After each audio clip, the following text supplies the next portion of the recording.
There was a time when Earth wasn't just surviving, it was thriving. Cities towered like sculptures of light, woven seamlessly with trees, rivers, and clean air. Machines no longer polluted, they nourished. AI didn't replace life, it supported it. Technology was no longer a tool, it had become an extension of life itself. Every heartbeat could be tracked and healed in real time. Eyes could see beyond the visible. Memories could be saved, shared, and relived. Children learned from virtual mentors who'd lived 1,000 simulated lives. Crops grew under algorithms that predicted every drought before it came. Humanity had evolved, not through mutation, but through integration. They called it the Symbiotic Age. A time when every human was enhanced, every life extended, and even fear had faded into myth. Then, from the far edge of the solar system, something new appeared. A rogue asteroid, massive, the size of a mountain, moving fast and unpredictable. But humanity didn't flinch. They had faced bigger threats. Planetary defense systems had neutralized cosmic dangers before. Within minutes, orbital systems activated. AI calculated dozens of solutions. High-orbit lasers, gravitational redirectors, kinetic interceptors. It was routine, no sirens, no panic. The defense systems held steady, no hesitation. Lasers locked, interceptors launched. The asteroid was hit with pure precision. It shattered, not in panic, but in control. Just quiet confidence and clean precision, because in the age of symbiosis, even an asteroid felt familiar. The asteroid was destroyed, shattered in orbit with precision and ease.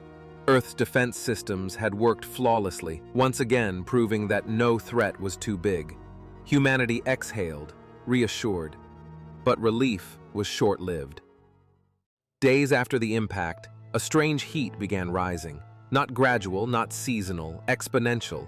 Temperature spikes triggered alerts across continents. Entire ecosystems began to destabilize fast. But it wasn't global warming.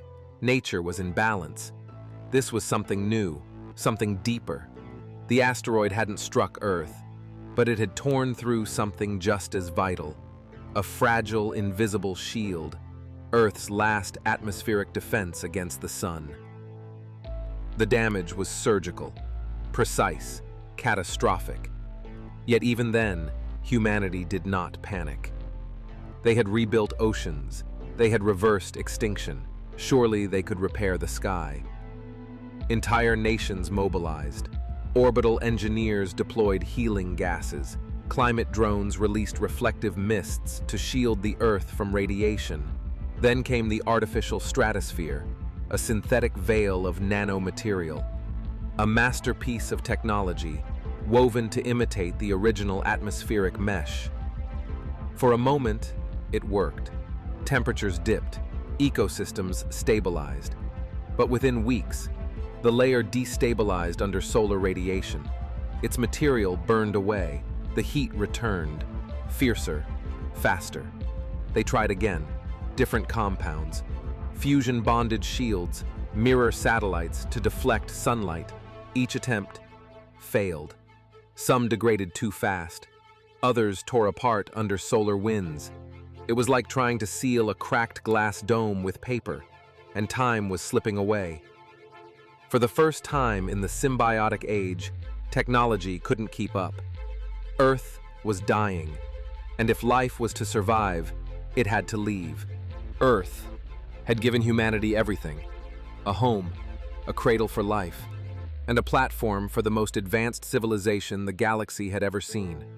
But when the sky could no longer protect them, they had to do what no one had ever wanted to do: leave it behind.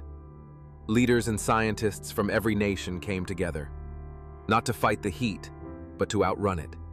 They began searching for a new world, somewhere far beyond the system, where life could continue.